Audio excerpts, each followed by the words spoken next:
नमस्कार मित्रों, TV 20 news पर मैं हूं आपके साथ अशोक वर्मा। आप देखते रहिए टीवी 20 न्यूज, बने रहिए हमारे साथ। खबर आजमगढ़ से है, जहां भोजपुरी फिल्म स्टार और पूर्व सांसद आजमगढ़ पहुंचे और बिहार विधानसभा चुनाव के परिणामों पर अपनी प्रतिक्रिया व्यक्त की। एयरपोर्ट से लेकर सर्किट हाउस तक समर्थकों की भारी भीड़ मौजूद रही। स्थानीय कार्यकर्ताओं और प्रशंसकों से मुलाकात के बाद उन्होंने मीडिया से बातचीत में कहा कि बिहार में भाजपा की जीत वहां की जनता के विकास और स्थिरता की उम्मीदों का स्पष्ट प्रतिबिंब है। पूर्व सांसद ने बताया कि बिहार के मतदाताओं ने इस बार विशेष रूप से काम और कानून व्यवस्था को प्रति प्राथमिकता दी है। उन्होंने कहा कि लोकतंत्र में जनता का फैसला सर्वोपरि है। बिहार की जनता ने जिस तरह मतदान किया है वह दिखता है कि लोग बदलाव, बेहतर प्रशासन चाहते हैं। भाजपा की जीत इस बात का संकेत है कि जनता विकास की राजनीति को आगे बढ़ाना चाहती है। आजमगढ़ पहुंचने पर उन्होंने स्थानीय मुद्दों पर भी चर्चा की और कहा कि क्षेत्र के विकास के लिए वो हमेशा प्रयास है। उन्होंने युवाओं को सकारात्मक सोच, शिक्षा पर ध्यान देने और समाज में सौहार्द बनाए रखने का संदेश दिया। समर्थकों ने फूलमाला से उनका स्वागत किया और कई जगहों पर रुक कर उन्होंने जनता से संवाद भी किया। यार और तमाम ऐसे मुद्दे रहे कि उन्होंने कहा भी ईवीएम हैक है, तमाम ऐसे मुद्दे रहे। क्या रणनीति रही आप लोगों की जीत? देखिए, हमारे बड़ी जीत का सबसे बड़ा कारण यही है कि जो विपक्ष वाले हैं वो गलतफहमी में जीते हैं।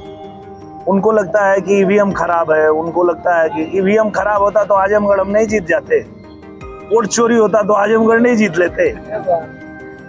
तो यहाँ जहाँ जीतते हैं वहाँ ईवीएम ठीक हो जाता है, वहाँ वोट चोरी नहीं होती है। जहाँ हार जाते हैं वहाँ ये रोना रोते हैं। तो इनका ये पुराना काम है।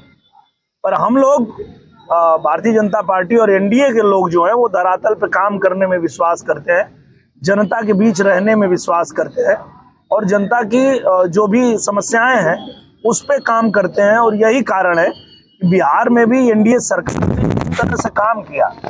क्योंकि बिहार आना जाना हम लोगों का लंबे समय से है, 20 साल से हम लोग आ जा रहे हैं।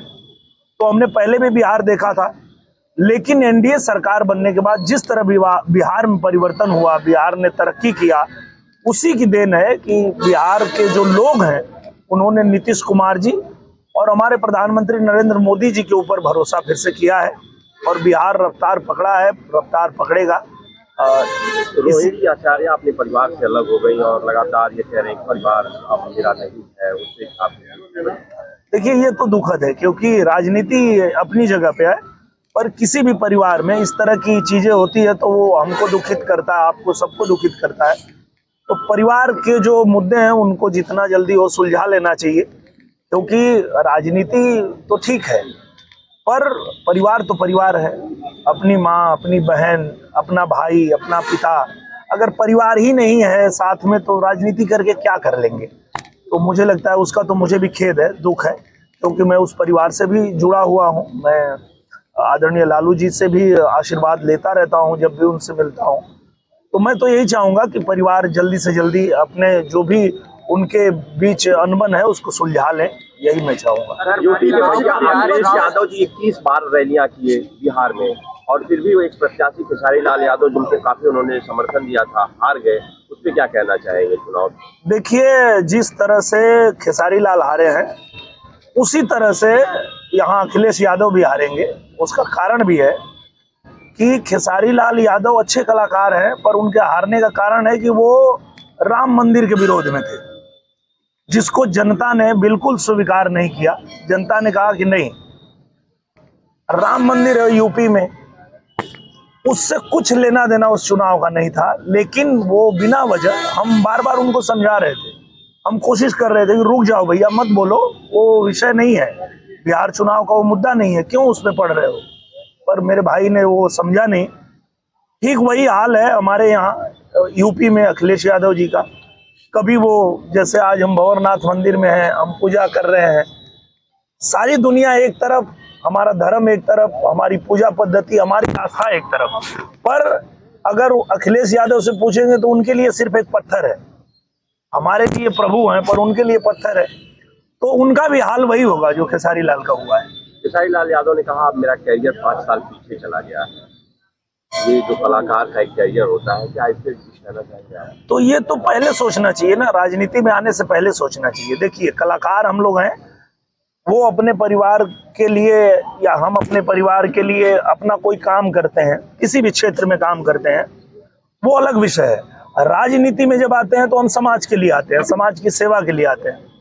तो जब वो आ चुके हैं तो अब ये सब उनको नहीं सोचना चाहिए। हम लोग भी तो आजमगढ़ से आ रहे हैं, पर आजमगढ़ के लिए काम कर रहे हैं। तो उनको मेरी यही सलाह है, एक बड़े भाई होने के नाते, कि आप जब राजनीति में आ गए हैं तो अब सेवा करिए।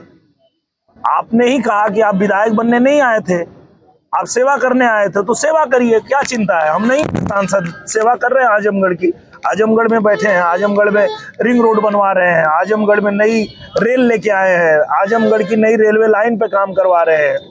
आजमगढ़ का जो भी काम है वो हम कर रहे हैं यहाँ पे। तो जीत हार अपने जगह पे है।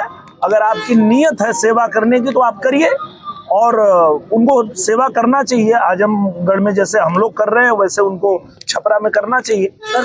चिंता नहीं करनी चाहिए। सर, विपक्ष का ये कहना है कि विकास नहीं के लिए 10,000 रुपया मुद्दा लोग बनाए, मतलब 10,000 जो महिला खाते में 10,000 चला गया, इससे बिहार की जीत हुई है। मैं वही कह रहा हूँ ना कि वो सारी बात करेंगे, अपनी कमियां उनको पता नहीं है कि वो क्यों हारते हैं।